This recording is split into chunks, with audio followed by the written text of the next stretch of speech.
Hey, I'm Roland with Mobile Geeks, and what we have right here is the Samsung Galaxy S4 in the black version and the Nexus 4 on the left.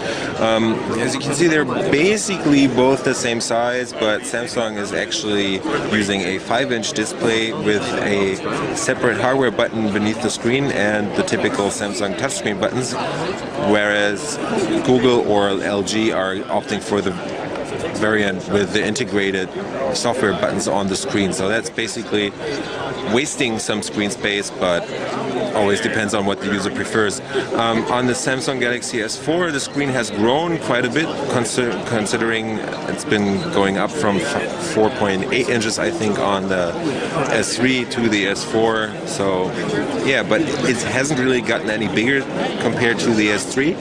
But if you take the Nexus 4 and put it on top, you can see that it's only maybe like 2 millimeters longer on the S4 in the back right there. They're pretty much the same width. I think the S4 might be a tiny bit wider, but that's basically it. And from the side you can see that the S4 is a bit thinner than the Nexus 4. Considering how solid the devices feel, the glass back on the Nexus, which has a fall on here for me, is actually feeling pretty good compared to the new polycarbonate plastic back on the S4. That actually looks pretty good, but it's still plastic. Another thing that is actually better on the S4 should be this aluminum frame that's running around the device that makes it feel pretty good. It doesn't bend or anything. It really feels like a solid device compared to the Nexus 4 right here. The power buttons and everything else are pretty much in the same spots. So micro SD on the bottom, volume rocker on the left side,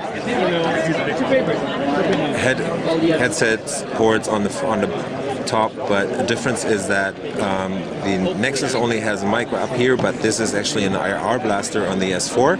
So with that you could actually use the device to control your TV. On the back we have an 8 megapixel camera on the Nexus 4 and a 13 megapixel shooter on the S4.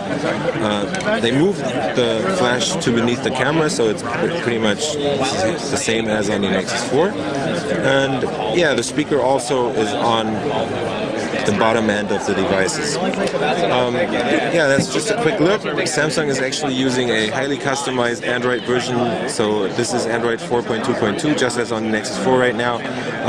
But Google is actually, or LG is not modifying the interface in any way, while Samsung is heavily investing into their own TouchWiz interface in combination with a lot of software customization. Alright, I was Roland with Mobile Geeks. See you later.